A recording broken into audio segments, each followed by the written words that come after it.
오늘 말씀은 레위기 25장 35절에서 46절까지의 말씀입니다. 전부를 가져다가 드리라 라는 제목으로 함께 나누도록 하겠습니다. 우리가 이제 레위기 말씀 그러면은 하나님의 법이 기록되어 있다라고 알고 있습니다. 맞습니다. 하나님께서 특별히 하나님의 이 법규와 규례와 이 모든 것을 기록해 놓으셨습니다. 그래서 우리가 매년마다 이제 성경을 읽을 때 이제 올해는 좀 통독을 해야겠다 이렇게 생각을 하면은 이제 창세기 말씀으로 시작을 하죠. 출애굽기까지 읽습니다. 번번이 레위기 말씀에서 멈추는 경우가 많습니다. 제 경우는 그랬는데 아마 성도님들도 아마 그러신 분들이 많이 계실 것입니다. 그런데 제가 이제 10년째 성경 전체를 이제 설교하고 그리고 또 이제 성경을 계속 읽다 보니까 이 레위기 말씀처럼 어렵고 힘겹고 또 읽기가 잘 안 넘어가는 책이 아니라 하나님의 사랑이 가득 담겨 있는 책이 없습니다. 레위기 말씀은 읽다 보면은 하나님이 우리한테 이거 하지 마라 저거 하지 마라 이렇게 이 엄한 훈수를 이 권면을 하시는 책이 아니고 명령을 하시는 책이 아니고 하나님이 어떻게 해서든지 하나님의 백성 가운데 하나님의 백성을 살리시고 그 백성을 그 사랑 가운데 품어주시기 원하시는 마음이 느껴집니다. 오늘 그 증거를 함께 나누도록 하겠습니다. 하나님의 법 그리고 또 그 법을 통한 하나님의 사랑은 무엇인가? 오늘 말씀의 시작은 이렇습니다. 35절 말씀을 보면 내 형제가 가난하게 되어 빈손으로 내 곁에 있거든 너는 그를 도와 거류민이나 동거인처럼 너와 함께 생활하게 하라. 말씀 가운데 분명히 나와 있습니다. 내 형제가 빈손이 되어서 너에게 도움을 구하면 그를 함께 있게 하여 그를 보살펴 주라 라고 이야기를 하십니다. 이것은 하나님은 하나님의 백성을 사랑하신다는 증거입니다.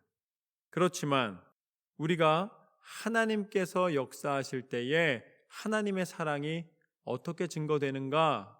하나님이 갑자기 나타나셔서 음성을 주시거나 배고픈 자에게 빵을 이렇게 던져주시는 게 아니에요. 그게 아니라 하나님은 하나님의 사람의 손을 통해 하나님의 사람을 통하여 역사하시는 줄로 믿습니다. 우리가 이제 나바오네이션에 선교를 떠나기 위해서 준비를 했었습니다. 그때 우리가 개척해서 얼마 안 됐을 때 되게 힘든 상태였어요. 그렇지만 그럼에도 불구하고 하나님께서는 마음을 주셨고 또 하나님의 성도들을 보내주셨고 우리 안에 선교의 마음을 주셨습니다. 시작을 하는데 처음 가니까 한 번도 가보지 않은 아리조나까지 가야 되니까 이게 준비할 게 굉장히 많았습니다. 그래서 이걸 어떻게 해야 되나 이렇게 고민을 하고 있을 때 그때 시작을 하고 나니까 어떻게 됐냐면 하나님이 한 사람 한 사람 거기에 꼭 필요한 사람들을 함께하게 해주시고 우리 아이들부터 어르신들까지 우리 장로님들의 이르기까지 함께 마음을 담아서 이 아리조나까지 갔습니다. 좀 굉장히 뜨거운 곳인데 그곳에 가서 그곳에 있는 이제 인디안 마을에서 우리가 지붕을 고쳐주고 또 물 준비하는 것도 도와주고 또 전도하기 위해서 음식도 준비해서 초대하고 여러 가지를 통해서 복음의 진보를 위해 굉장히 노력을 했습니다. 그리고 다시 돌아왔습니다. 여러분 이 모든 것을 가능하게 하신 분은 하나님이신 줄로 믿습니다. 한 번으로 끝난 게 아니라 첫 번째 그렇게 어렵게 갔다 왔는데 그 이후로 계속해서 매년마다 하나님이 지속할 수 있도록 만들어 주신 것입니다. 우리의 힘이 아니라 하나님의 손이 하나님의 사람을 통해 역사하신 것인 줄로 믿습니다. 우리가 도움이 필요할 때는 하나님의 손이 누군가를 통해 다가오는 거예요. 또 누군가에게 도움이 필요할 때는 나를 사용하셔서 우리의 모든 손과 우리의 모든 재능을 사용하셔서 하나님의 일을 감당케 하시는 줄로 믿습니다. 하나님께서는 바로 그 말씀을 하시는 것입니다. 너희 안에 형제의 어려움이 있느냐? 그를 외면하지 말라는 것입니다. 그리고 기도하는 심령 가운데 하나님의 손이 임할 것이다 라고 분명히 약속의 말씀대로 하나님은 역사하십니다. 마태복음 7장 말씀을 보면 이렇게 나와 있습니다. 마태복음 7장 7절부터 보면 구하라 그리하면 너희에게 주실 것이요 찾으라 그리하면 찾아낼 것이요 문을 두드리라 그리하면 너희에게 열릴 것이니 구하는 이마다 받을 것이요 찾는 이는 찾아낼 것이요 두드리는 이에게는 열릴 것이니라. 너희 중에 누가 아들이 떡을 달라 하는데 돌을 주며 생선을 달라 하는데 뱀을 줄 사람이 있겠느냐? 너희가 악한 자라도 좋은 것으로 자식에게 줄 알거든 하물며 하늘에 계신 너희 아버지께서 구하는 자에게 좋은 것으로 주시지 않겠느냐? 그러므로 무엇이든지 남에게 대접을 받고자 하는 대로 너희도 남을 대접하라. 이것이 율법이요 선지자이니라. 할렐루야. 하나님 말씀하십니다.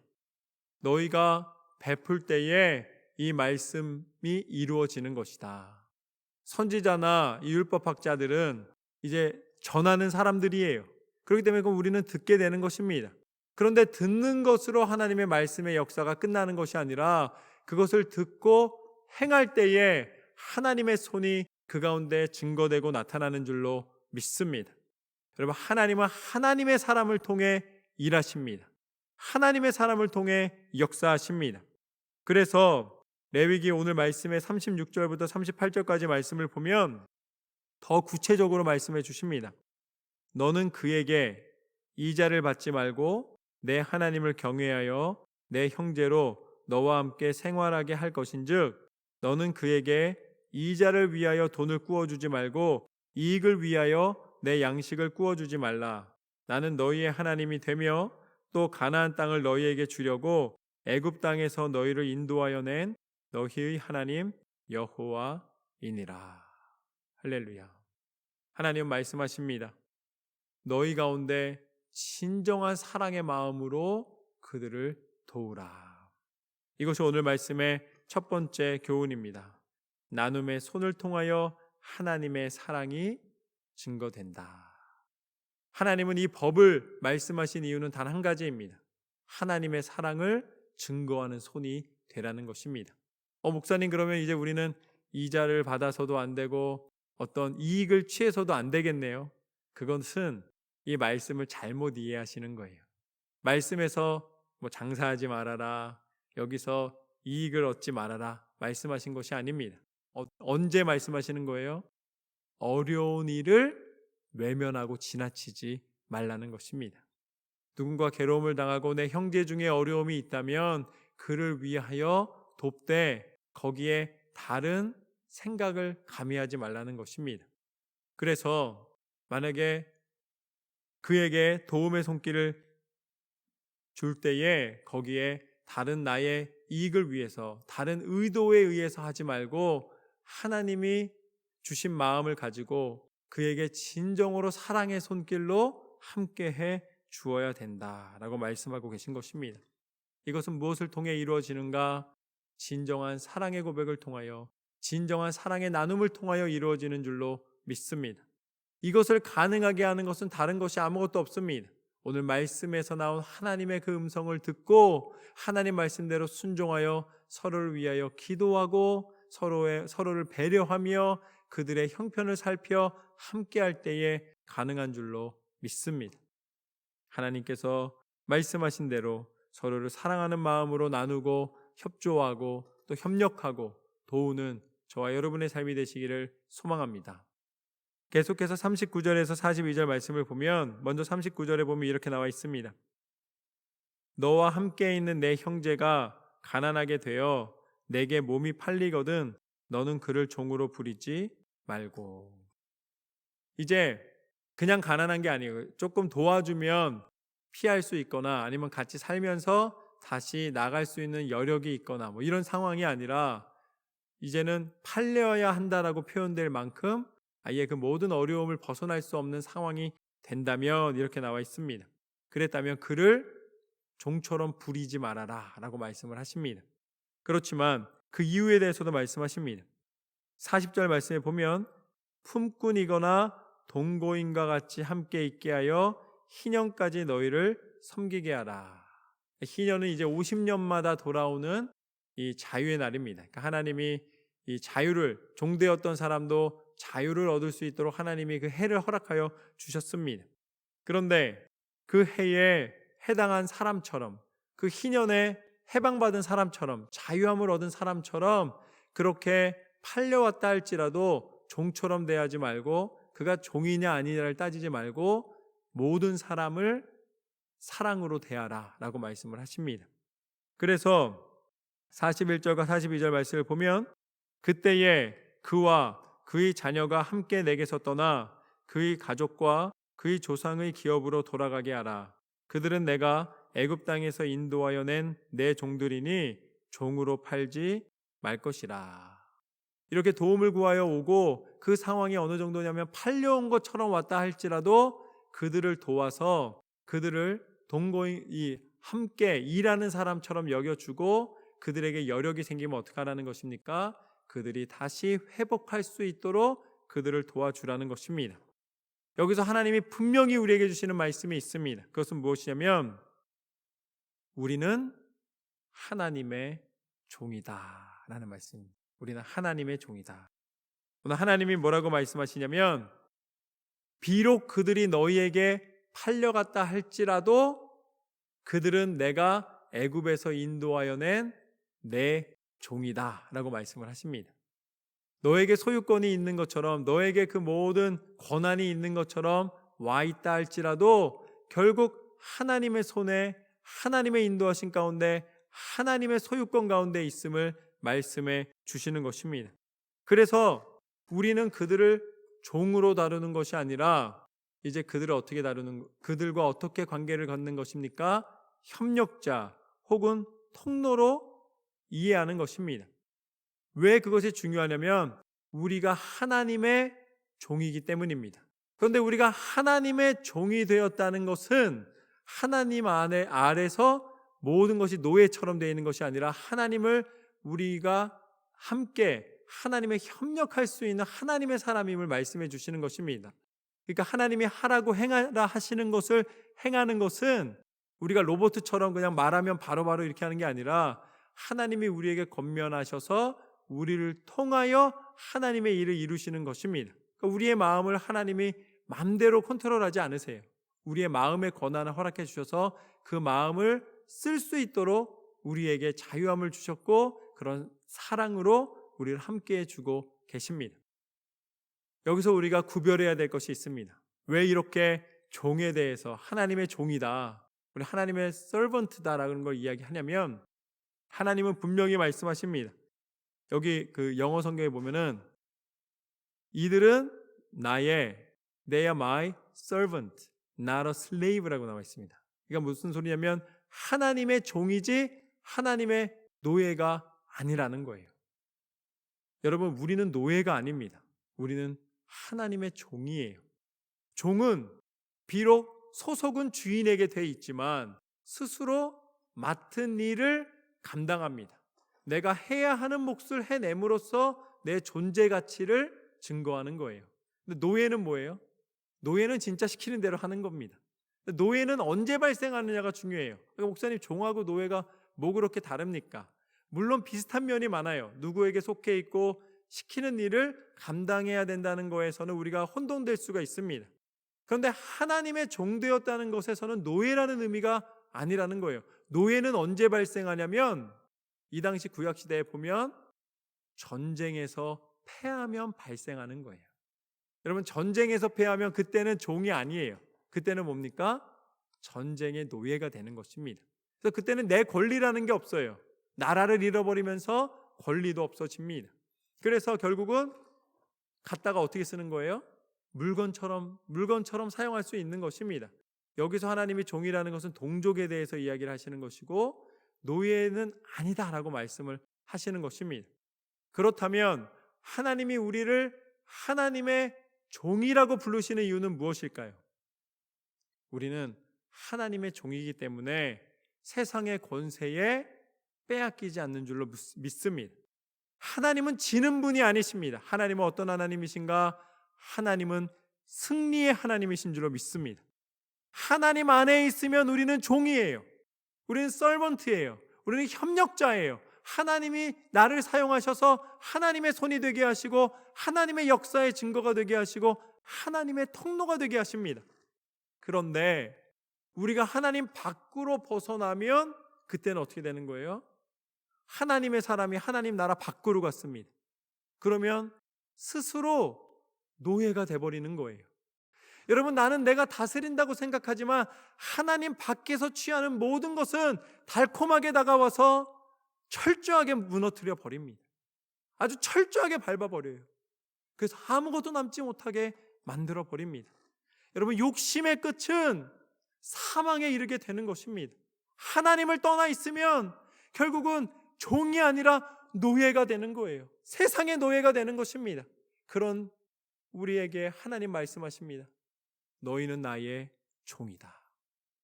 하나님은 우리를 다시 회복하시기를 원하십니다. 하나님은 우리가 하나님의 통로가 되기를 원하세요.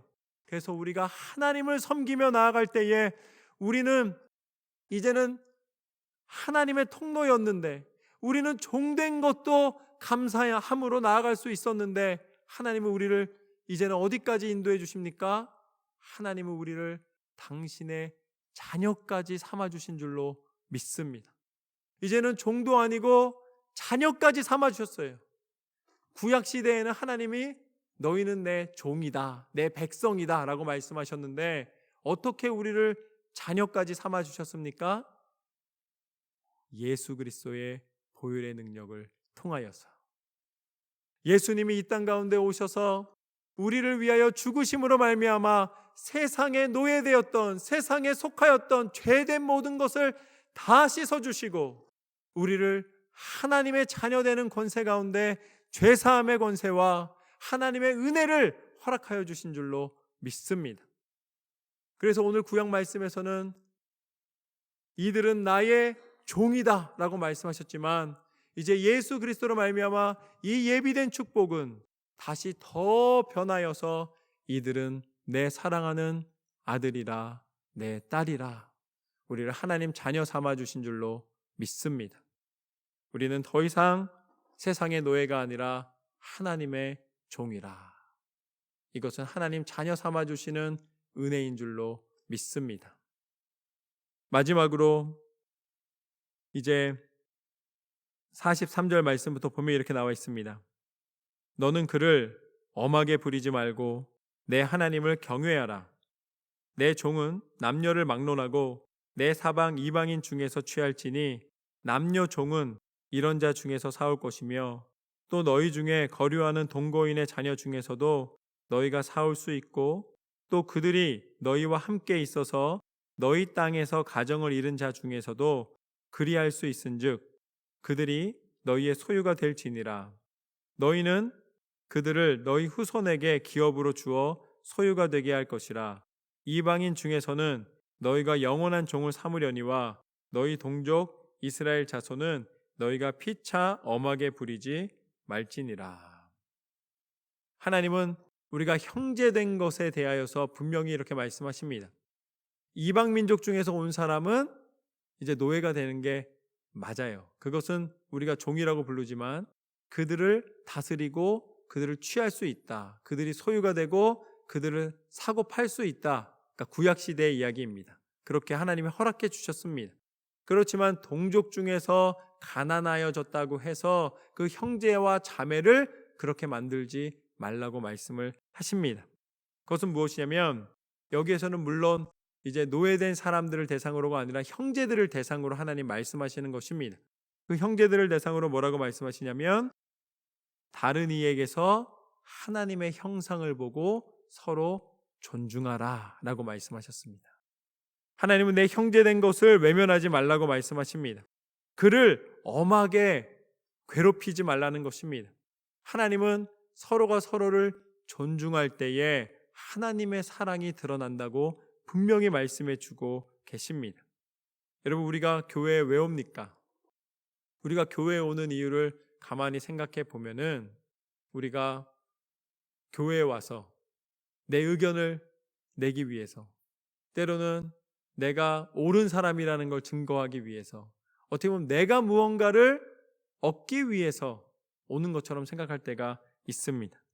그러나 그것이 아닙니다. 교회는 무엇인가?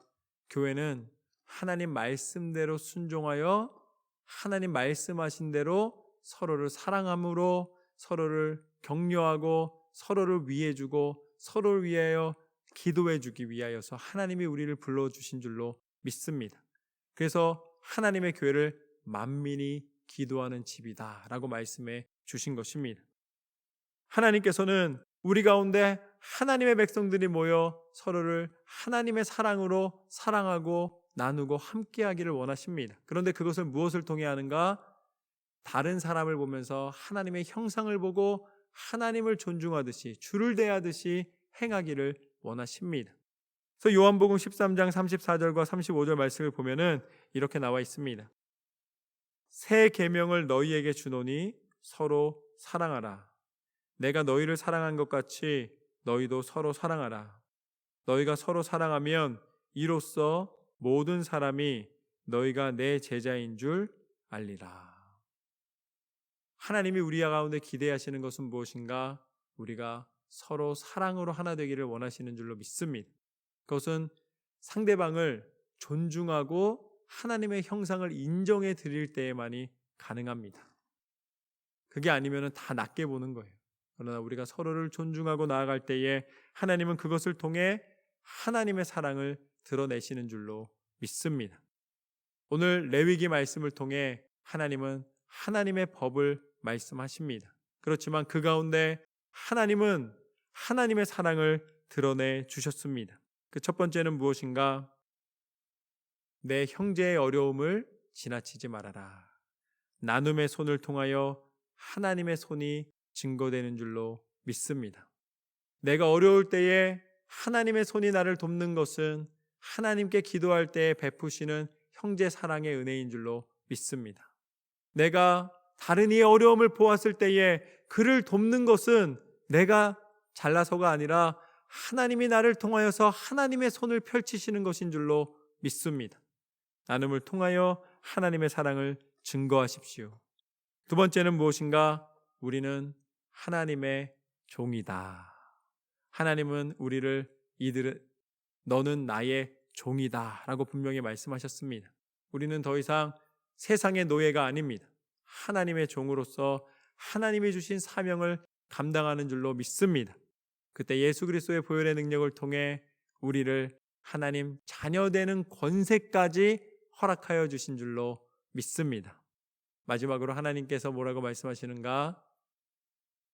상대방을 보면서 하나님의 형상을 보고 서로를 존중하라. 하나님을 인정해 드리는 것은 서로를 위해 기도하고 서로를 위하여서 돕고 배려하고 격려하고 함께할 때에 나타내시는 하나님의 축복인 줄로 믿습니다. 오늘 레위기를 통해 드러내신 하나님의 사랑이 저와 여러분의 인생 가운데 가득 넘치시기를 주님의 이름으로 축원합니다.